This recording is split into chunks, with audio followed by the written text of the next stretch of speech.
บัดนี้เป็นครั้งที่94ตรงกับวันที่11กุมภาพันธ์พศ2569ข้าพเจ้าในนัทพงษ์พิรมเมืองรหัส202เปล่งวาจาสาธยายพุทธมนต์ถวายเป็นพุทธบูชาธรรมบูชาสังฆบูชาและเป็นอาจาริยบูชาแด่องค์พระนวมติเถระเจ้าองค์หลวงปู่สมเด็จโดนหลวงปู่บุญเดชโกศิลาตลอดทั้งครูบาอาจารย์ที่เป็นเจ้าของวิชาจินดามณีขอเทพเทวดาเจ้าทั้งหลายโปรดจงมาอนุโมทนาในการสวดสัตยาของข้าพเจ้านี้ขออนุภาพคุณพระรัตนตรัยครูบาอาจารย์เทพเทวดาทั้งหลายโปรดจงบันดาลให้จิตของข้าพเจ้าเป็นสมาธิอันควรแก่การสวดสาธยายมนต์ต่อไปบทสวดชุมนุมเทวดาสัมมันตาจักรวาเรสวัตราคัจจตุเทวตาสัทธมังมุนีราชสาสนันตุสักขโมกขังสัพเพกามิจารุเปชิริสิสารตเตจัตติเทมิมาเนอิเตระเทสักขเมตารุวนาคหาเมเทนาวติเทเตภูมาจายตุเทวาชารัตถารวิสเมยกะคันธพนาคาสิทธัตตาสันติเตยังมุนิวารวัจนังสาธโวเมสุนันโตธรรมสวนากาโลยมทันตาธรรมสวนากาโลยมทันตาธรรมสวนากาโลยมทันตามาสวนนมการสิทธิคาถา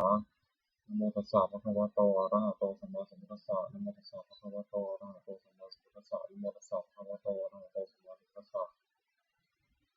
โอโสสัจจะกิริยาคาถานาทิเมสรณังอัญญังพุทธเมสรณังวรังเอเตนะสัจจวัชนะสัจจิมิหตุสัพพะทานาทิเมสรณังอัญญังธัมโมเมสรณังวรังเอเตนะสัจจวัชนะสัจจิมิหตุสัพพะทานาทิเมสรณังอัญญังสังโฆเมสรณังวรังเอเตนะสัจจวัชนะสัจจิมิหตุสัพพะทามาสวดมหาการุณิโกนาโถติอาทิกาคาถา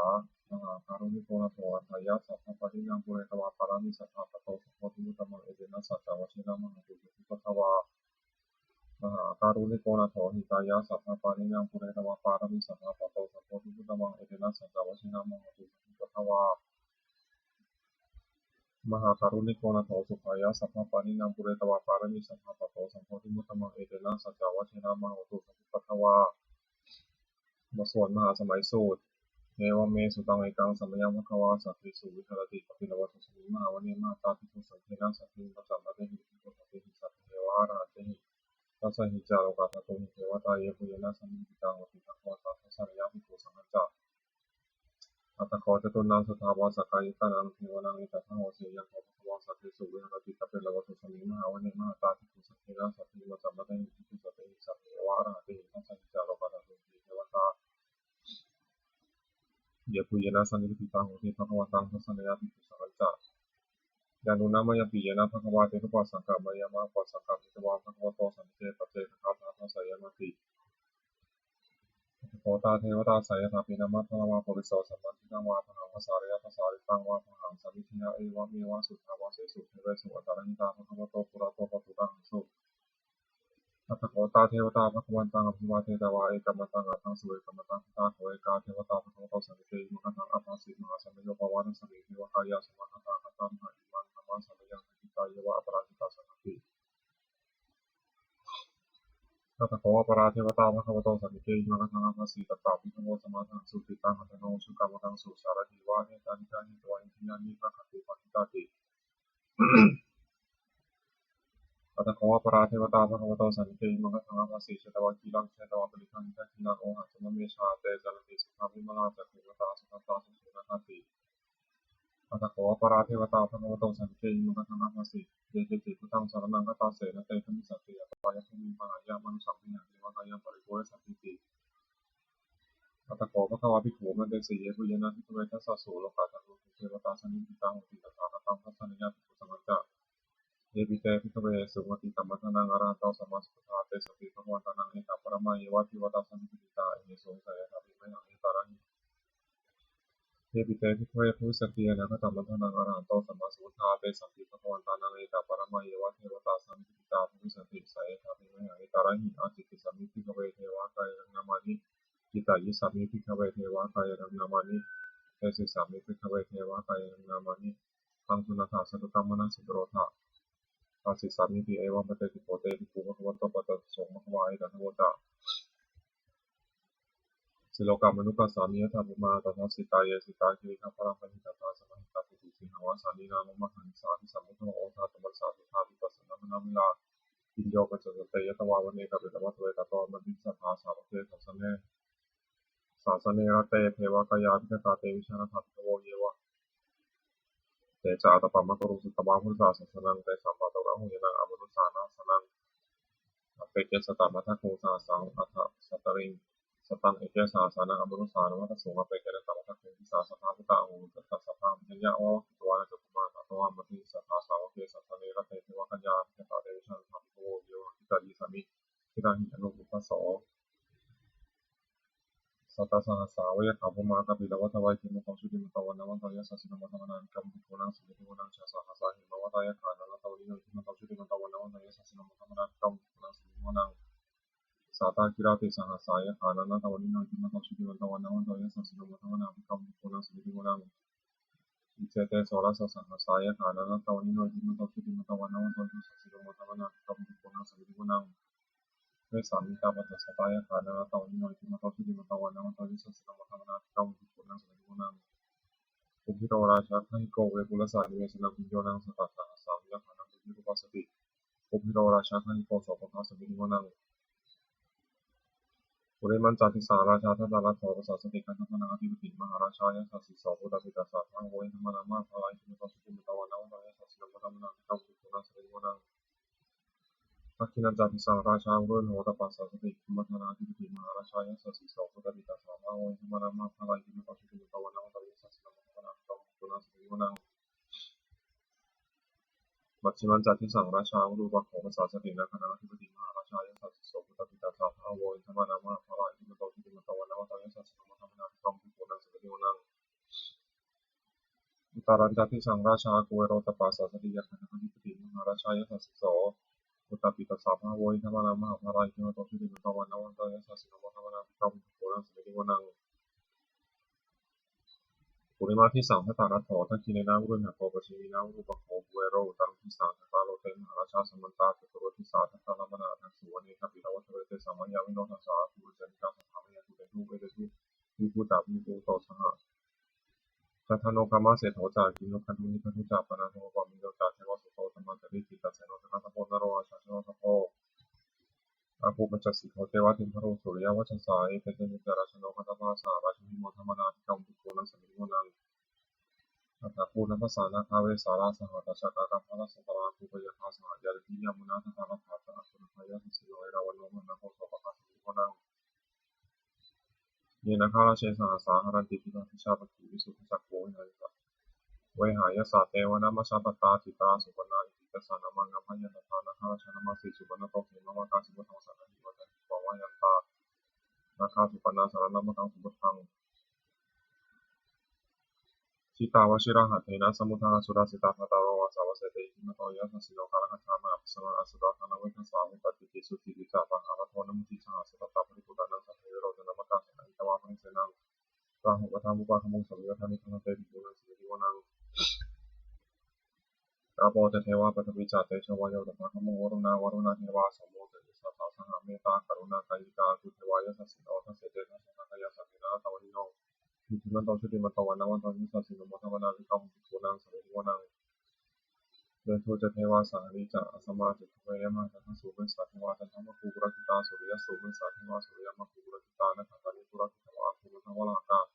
วสุนังวาสาวเสโตสักโกปะทัมริเทโตทัสเสเตทัสสะทากายสัพพินาตวนิโนอิทิมันโตชุติมันโตวันนาวันโตยิสัสสิโนมัทธวนาภิกขุภิกขุนังสมิริวนังอัฏฐภูสาภูเทวาชาลมะขิสิการิวะอริจกาจโรสัจจาอุมาปุปาริภาสิโนวรุณาสาธรรมาจาอจิตาจานิสกาสุริยะอุจนาอาภูวสาวเนสิโนทัสเสเตทัสสะทากายสัพพินาตวนิโนอิทิมันโตชุติมันโตวันนาวันโตยิสัสสิโนมัทธวนาภิกขุภิกขุนังสมิริวนังสมานามหาสมานามนุสามนุสตมะกิภาปทุสิกาภูอาภูมโนปทุสิกาถาภูหะเทวายะจารุตวาสิโนปาระคามหาปาระคาภูเทวายะสิสิโนทัสเสเตทัสสะทากายสัพพินาตวนิโนอิทิมันโตชุติมันโตวันนาวันโตยิสัสสิโนมัทธวนาภิกขุภิกขุนังสมิริวนังสุกาการุมหาโรนาเวทนาสาสหโอทาตะยิหาพามุขาภูเทวาวิจักขณาสัทธามะหาราคัจฉามิสกาแต่ยิสัสสิโนอนัยังอาคาปชุโนโลทิสาทิโมสติทัสเสเตทัสสะทากายสัพพินาตวนิโนอิทิมันโตชุติมันโตวันนาวันโตยิสัสสิโนมัทธวนาภิกขุภิกขุนังสมิริวนังเขมิยาตุจิตายามากาตกาจายสัสสิโนสัมมิตกาลมัสสิภาชติธรรมะสะอาสวานิมานาราติโนอาโค วัฏภูปรานิมิตาทัสเสเตทัสสะกายาสัพเพนะนาตาวันนิโนยิมันโตชิมันตวันนาวตยัสสะสุนัมมะนาภิกขุปุรังสิโกนังสัพเพเทวานิกายาสัพเพนะนาตาวันนิโนนามันวายนะอัจฉุยเสเยสัสสะสหะโพธัสสะทิวัติราหุปะทินะมนะสวังนะเทมุขะตรังนะคัมสัตตะโพสิตาติตาภุตตะวะปะระวะโตจาภุตตะอิมะโตสาสะนังกุมารโนติโสตะโสปะคะสมุทิโมนังสัสสะพระมะโลกานังมาพระมาภิติติอิโตปะโนทิเตวะโตภิสัมมาคายโยอิสัสสิโสทัสเสทาอิสระภูปัจเจกาวะสวัสดิโนเตสัจจะมัสสะโตอาคาริโตกะเรวะริโตเตจะสัพเพภิเตเตสัจเจเทวะสัพพะมะเกมาลสนาภิกามิปัสสะคณะสัมมิเยเอตะคณะสัมมะทานาทินาธัมมะตุโกสมัตตาปะเรวะเอธามะโวมุติตาโพธินาทิเตธามาสิโนกันหาสินาเปติมิปานินาตะละมะจัสสะรังกัตถวะนะเพระวังยะธามะสะโกเอโมทะนะยะโตสัพพุทธะสัพพะมุติตาวะติสัพพิโสตินะวะเตตันตสัพพะอภิเทยาวะวะคิตวานะตัสมานะโตวะมุติสัทธาสาวะเกสัสสะเนระเตมาราสินาภิตาเตวิชัมมาภิโวเตจาตปะมะตรุสุตวะปุริสาสสะนังวิตาราคิปะกะมุเนสังมะปิชโยสัพเพวิชิตาสังฆามะวิญญาติกายะสัสสิโลโพธิติสาปุตตะหิสาวะกาเตชิเนตุตติโสจุลชยปกรณ์นะโมเมพุทธาเตชะสารัตนตยะธรรมิกาเตชะประสิทธิประสิทธิวานารัญญปราหิสุราสิทธิธรรมาจายิภาจาตุโลกาคัมภีรัตกาสมุทาภุตุงขังคาจาสัทธรรมชยประสิทธิวัตุเตชยธรณีอุปธินาทีชยกัปลตลนิสัยนิไรเสนาเมโรราชพลนาราชีชยคัมภีรสงฆ์นาเทตุอัคคีวิสาสัพพุตตาการีชยทุนิมิตาโรกีชยสิงคีสุทธานมุขชาชยวรุณมุขสัตตาชยตัปปาทินาคาตุรคันโตชยคาจโกนตุรงสุการะผู้ชงสีหาพิยคติปาชยวรุณมุขายตาชุตตาเสนาริปุนาสุทินารดีชยสุขาชีวีชยธรณีตะเลสตาสุชยธรณีสันติสัทธาชยมังคารัญญาภวเคชยมุนัญญเขชยรักเสสุรพุชเตชาชยธรรมเมทัคนาชยราชาธิราชสาชัยชยปัทวีสัพพังชยอรหันตาปัจเจกาพุทธสาวังชยมหิสุโรหโรหริเทวาชยพระมาสุรโขชยนาโควิมโควิรุปโขจันทิมารวิมิโทจาเวนะตโยจาโกเวโรวรุณโนปิจาคีวโยจาปัจจุโมกุมารโรทัตตารัตโกอัฏฐารสะมหาเทวาสิทธิตาปัสสะอัทโยอิสิโนสาวกาสัพพะชยรามโมโพตุเตชยธรรมจาสัพโมจาทัสสะปาโนจาชยกังนิเตนะชยเตชินะชยโสติโพตุเตเอเตนะพุทธเตชนะโหตุเตชยมังคลังชยโยปินุสสะสิริมโตอายามนัสสะจัปปติมโตปราชโยโกสยมุทิมเตโกวนิตาชยตถาพระมคณามิสิโนชยโยปินุสสะสิริมโตอายามนัสสะจัปปติมโตปราชโยโกสยมุทิมเตโกวนิตาชยตถาพระมคณามิสิโนชยโยปิพุทธาสริมโตอายามรัสสะจัปปติมโตปราชโยโคสยมุติมเตปมุติตาชยตถาเทวคณาเวสิโนชยโยปิพุทธาสริมโตอายามรัสสะจัปปติมโตปราชโยโคสยมุติมเตปมุติตาชยตถาสุวรรณคณาเวสิโนชยโยปิพุทธาสริมโตอายามรัสสะจัปปติมโตปราชโยโคสยมุติมเตปมุติตาชยตถานาคคณาเวสิโนชยโยปิพุทธาสริมโตอายามรัสสะจัปปติมโตปราชโยโคสยมุติมเตปมุติตาชยตถาสัพพมคณาเวสิโนชยันโตภริยโมเลสักยานังนันทิวัฒโนเนวังตวังวิชโยโหหิชยโสชยมังคะเลปราชิตาพลังเจสีเสปริวิปกคะเลยติเสเกสัพพุทธนาคัตโตปโมทติสุนัขตังสุมังคลังสุโภคาตังสุทิตังสุขโนสุมุขโตจาสุวิคังภวาจาริสุปัทกินังกายกรรมังวาจากรรมังปัทกินังมโนกรรมังปัทกิเตปัทกินาปัทกินานิกัตวานานัมปัตเตปัทกิเนเตอัฏฐารธาสุขิตาอุดุนหาพุทธาสาสเนอโรคาสุขิตาหุนาสหสัพเพหิยาติสนัตโตโกนโตเยเทวะสมุทาเนหิตตาทิคติกะวิทายุกาสัทธาโหตุสุขิตาโหตุสัพพทารักขตุสัพพสัตตานังรักขตุชินาสัตตนังยากาจิปัฏฐานาเตสังสเพปุเรตุมโนรัฐานิตากาเลภวสันโตวสังวสาวรังการภาสุวัฏวาเตสังนิวรตุจัสสัพพทาคยาสุขังจิตตสุขังอรหันตุยถาระหังโอโสธรรมานิยามสตังเอวเมสุตังเอกังสัมยังภควาสาวัติยังวิหารติเชตาวเนอนาคาติเนกัสสะอาราเมตตโกภควาภิกขุนาเตสิภิกขวติพระทันเตปิเตภิกขุภควโตปัสสะโตสุภควาเอกัตถวจะอุปาทาวาภิกขุเอตถาคตานังอนุปาทาวาตถาคตานังพิตาวาสาตุธรรมทิฏฐาธรรมนิยมตาสังขารานิสติตังตถาคตโตภิสัมพุทธิอภิสัมมิติอภิสัมพุทธวาอภิสัมมิตวาจิตติเจสติปัญญปฏิปทาปฏิวิวารติวิภัส